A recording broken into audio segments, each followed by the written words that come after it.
Hey guys, this is Gaijin Hunter. With the Monster Hunter Stories aesthetic and absolutely wonderful character design, I was cautiously excited for Monster Hunter Riders, a new free-to-play RPG by Capcom that just released today in Japan. The game came out today, and with roughly 2.5 hours played, I can tell you that I wasted 2.5 hours of my life. Making this video to tell you why I despise the game and why you shouldn't feel bad that it's in Japan only is my attempt to give meaning to that lost time. First off, the game feels like it was designed back in the days of flip phones, with Uninspired and Boxy Ui that feels like it was made using Microsoft Word art. It's a nightmare to navigate, and it feels like playing an HTML browser-based game. Secondly, the gameplay is boring.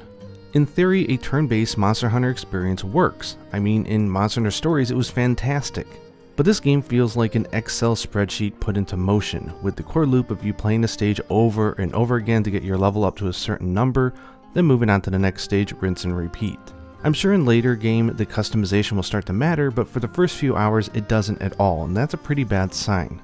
But what makes all this worse is that to repeat a stage, you either have to do it manually, when the game is actually pretty slow even at ×3 speed, or you have to hit the auto button, and the auto button doesn't work like a skip ticket in modern games.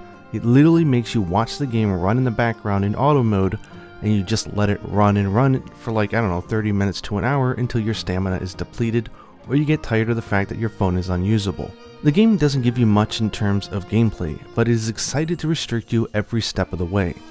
There are quests to earn materials to level up your hunter, but you don't get much and you can only do 2 times a day, or you can pay to do it more. Same things for monsters, you can do it 2 times a day, or you can pay to do it more. There are main story quests to spam, but there's no skip button, and the stamina caps, which you can pay to raise them up. You can spin the gacha for a stronger character, which will certainly allow you to progress, but get ready to pay out of the nose because this game does not want to give you the currency to use it. After playing through a full story chapter for like an hour with 8 stages, doing the side quests, the other event stuff, I literally had enough to spin the gacha once. Beyond that, I would have to spend money to auto spam a stage in the background so I can get my strength up so I can clear more stages, and you're only gaining a dozen of gems each stage clear, which is not enough to spin the gacha. The gacha itself is the most offensive part of the game as well. It costs 100 gems to spin it, and the initial gacha only has 6 characters from the story that have names and personalities. Everyone else you can get are pretty generic. There are 2 additional ones, the Bragadios girl Fredelica and her grandfather Darius, but they're locked inside of a gacha that requires you to play the first 2 chapters, and it only has a 10 pull option. So you need to have 1000 gems in order to even attempt to get them, and even then they don't have increased rates. Of course, you can go to the shop and you'll notice how disgusting the pricing is, with options like spending $30 to get 980 gems, which of course is just 20 shy of what you actually need to spin it.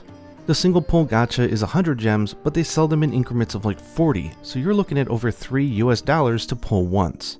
I know that this is pretty predatory and also very normal for these types of gacha games, but it's a horrible practice and it should be looked down upon.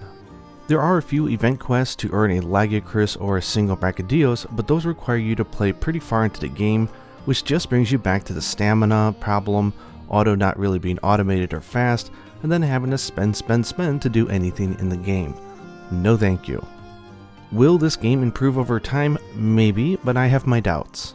Monster Hunter Explorer, another free-to-play Monster Hunter game from Capcom, although it does have some annoying paywalls and power creep, at its core it's a very fun game that's entertaining to play, and it carries the spirit of Monster Hunter with absolutely fantastic production quality.